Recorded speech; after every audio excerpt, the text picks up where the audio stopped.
এটা হচ্ছে যেহেতু আমি নিজেও এখন সাহিত্য সংসদের অংশ, তো সাহিত্য সংসদ যখন এই সিদ্ধান্তটা নেয় যে এই বিষয়ের উপর আমরা আলাপ করব, তখন এটা ছিল টপিক এবং কাকে আনা যায় আমি আমার জায়গা থেকে সাজেশন দিয়েছি যে আমার নিউটন স্যারকে আনা যেতে পারে।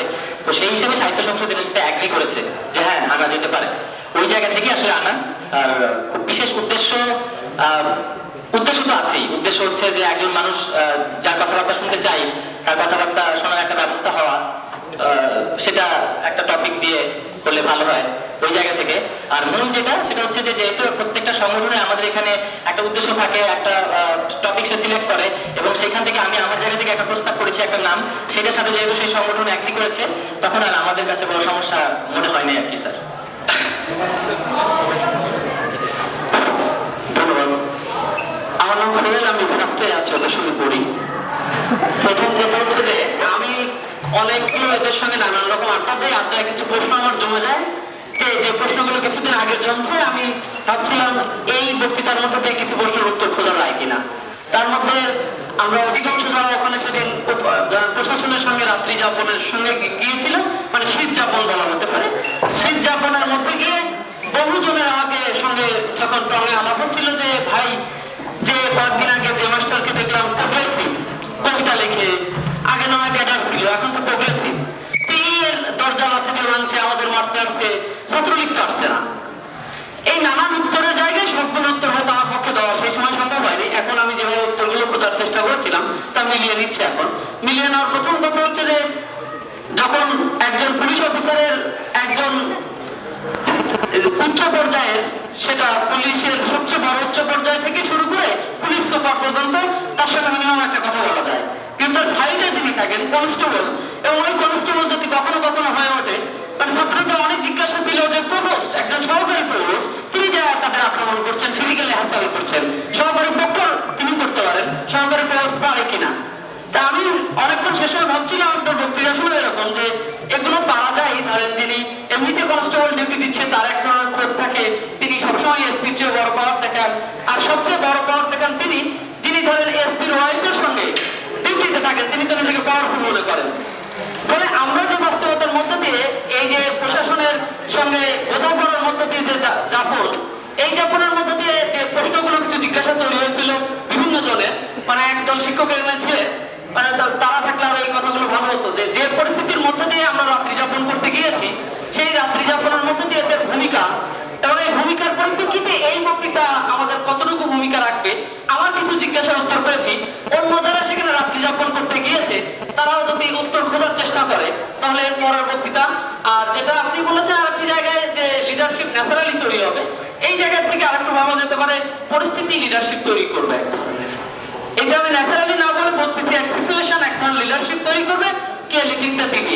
এটা কখনোই কি কাঠামো ভাঙার প্রক্রিয়া না, অর্থাৎ আমার নিজের যে দায় আছে ব্যক্তির দায়, দায়ের জায়গা থেকে যখন সেই দায়গুলো বহু মানুষের এক জায়গা হবে, সে দায়ের বোধের থেকে সম্মিলিত ভাবে আগানোর জায়গাটা, এই বোঝাপড়াটা আমার এই বক্তৃতার মধ্যে থেকে জানার খুব ইচ্ছা ছিল। ধন্যবাদ।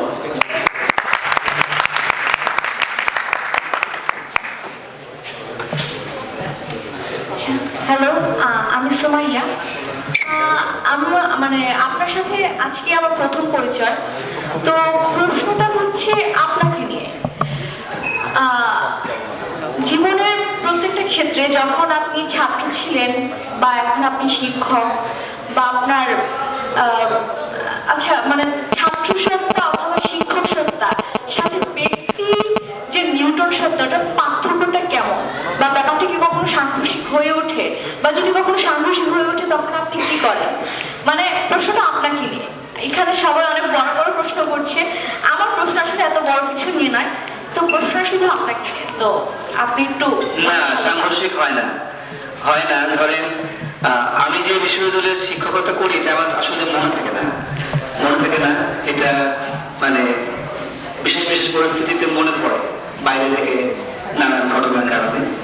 আর নিজেকে ওই শিক্ষার্থী মনে হয়, মানে ঢাকা বিশ্ববিদ্যালয়ে পড়তাম বা যে কোনো বিশ্ববিদ্যালয়ে পড়ি না কেন বা কলেজে, পড়ার দিনগুলোর সময় যে ভালো লাগা খারাপ লাগাগুলো, যে অনুভূতিগুলো, বিশ্ববিদ্যালয় সম্পর্কে যে উপলব্ধিগুলো দাঁড়িয়েছিল সেগুলোই গাইড করে বেশি। শিক্ষক হিসেবে কোনো আলাদা সত্তা আমি আমার মধ্যে টের পাই না, মানে শিক্ষার্থী সত্তাটা টের পাই বেশি, কনফ্লিক্ট হয় না। তাহলে আরেকটা প্রশ্ন করি, সেটা হচ্ছে যে আপনি আপনার ব্যক্তিগত চিন্তাটা বলবেন, সেটা হচ্ছে যে মানে একটা সাংস্কৃতিক সত্তার সাথে কি ব্যক্তি সত্তার কোনো পার্থক্য থাকা উচিত, মানে আপনার কি মনে হয়? না, কোনো উচিতের বিষয়ে আমি কিছু বলতে পারবো না আসলে। উচিত তো যার যারটা আমরা নিজেরা নিজেরা ঠিক করব। আর মানুষের তো অনেক কিছু থাকে, আমাদের ভেতরটা তো কোনো সীমিত 1 বিঘা জায়গা বা 2 বিঘা জমির মতো না, এটা আসলে একটা অনন্ত এলাকা। আমাদের ভিতরে সবই থাকতে পারে, অজস্র সত্তা, অজস্র রকমের দিক, এগুলো সব নিয়েই আমরা থাকি। এগুলোর মধ্যে সবসময় যে খুব সঙ্গতি থাকতে হবে এরকমটা আসলে হয় না। হয়তো অনেক রকমের অসঙ্গতি নিয়েই মানুষ হয়। অসঙ্গতি কোনো মুশকিল না, মুশকিল হলো যে আমরা কিরকম জীবন যাপন করতে আরাম পাই, ভালোবাসি সেইটা। আমার জীবনে আমি কোনো ওই যে স্যার যেটা বলছিলেন যে পাওয়ার স্ট্রাকচারকে আঘাত করা বা কিছু, এগুলো কিন্তু আমার আগ্রহের জায়গা না। মানুষ নিজেকে নিয়ে এবং তার পরিচিতদেরকে নিয়ে ভালো থাকবে, আনন্দে থাকবে, এটা বলেই হয়। ভালো লেগেছে, ধন্যবাদ। আচ্ছা, আমি শশী। আমার যে ব্যাপারটা সেটা হচ্ছে আপনার কথা থেকে মানে এটা বুঝতে পারছি ব্যক্তিগত জায়গা থেকে আমাদের সবার দায় আছে। আমার ওই মাঝে মাঝে স্ট্রাকচারাল যে ব্যাপার, স্ট্রাকচার দেখে, কাঠামোবদ্ধতা দেখে, ডিসিপ্লিন দেখে আমাদের মধ্যে কিছু ঝামেলা হয়। তো ব্যক্তিগত জায়গা থেকে যখন আমি আরেকজনের সাথে চিন্তা শেয়ারিং করি তখন আমি বুঝি যে হ্যাঁ একই রকমের ঝামেলা হচ্ছে, হ্যাঁ আমার মধ্যে যে ঝামেলাটা হচ্ছে আরেকজনের মধ্যে ওই ঝামেলাটা হচ্ছে। তারপর আমরা যেটা করি যে একসাথে জড়ো হয়ে আমরা এই ঝামেলাটা কেন হচ্ছে বা এই যে স্ট্রাকচারটা এটা আমরা মানতে পারছি না, আমরা সেটা নিয়ে সামনের দিকে আগানোর চেষ্টা করি। তো আমি যখন দেখি যে আমার সাথে আমার আশেপাশে, আমি বিশ্ববিদ্যালয়ে পড়ি, আমার মতে আরো অনেকে আছে যারা আমার সাথে পড়েন কিন্তু তাদের ভেতরে এই ঝামেলাটা হচ্ছে না, তারাও একই রকম ভাবে আমার সাথে পড়ালেখা করছেন, চলছেন, কিন্তু ওরা এই ঝামেলাটা মাথার মধ্যে নাই। যেহেতু ব্যক্তিগত জায়গা থেকে আমার সামনে আগাতে হবে, কিন্তু আমি দেখছি যে না, সে তার জায়গা থেকে তার মধ্যে ঝামেলাটা হচ্ছে না, তখন আমার কি কোনো দায় আছে তার প্রতি? যে আমার কাছে মনে হচ্ছে যে এই ঝামেলাটা তো আসলে তার ভেতরে হওয়া উচিত, তারও একটু মনে হওয়া উচিত, কিন্তু ওই জায়গা থেকে আমার যে মানুষটার এই ঝামেলাটা হচ্ছে না তার জন্য কি কোনো দায় আছে? সেটা আপনি বুঝবেন। হ্যাঁ, আমার মনে হচ্ছে আমার দায় আছে, তাহলে এটা কি আপনি বুঝবেন, আরো কিছু করে দেখবেন কি হয় না হয়, সেখান থেকে আরো ফার্দার বুঝবেন। আচ্ছা, তো এখানে আরেকটা কথা বলি, কারোর গান করতে খুব ভালো লাগে, সে ফুল পাখি নিয়ে গান বাজনা করে আর কি, তার এই এত কি হচ্ছে, প্রশ্ন কি করছে বা আশেপাশে কি হচ্ছে এখানে তার এত চিন্তা নাই।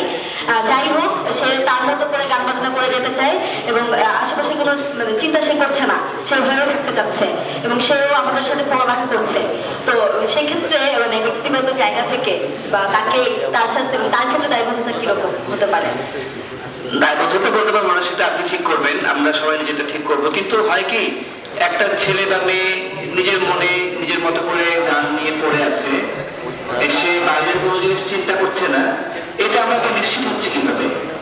সে যে বাইরের কোনো জিনিস চিন্তা করছে না সে বিষয়ে নিশ্চিত হওয়া কিন্তু কঠিন। আর দেখেন যে এক্সিস্টিং এই সিস্টেমটাকে রিনিউ করার জন্য বাড়তি দালালিটুকু যে করছে না, সে আমার অনেকখানি বিদ্রোহী আসলে। নিজেকে নিয়ে পড়ে আছে, তাও তো ভালো। ধন্যবাদ।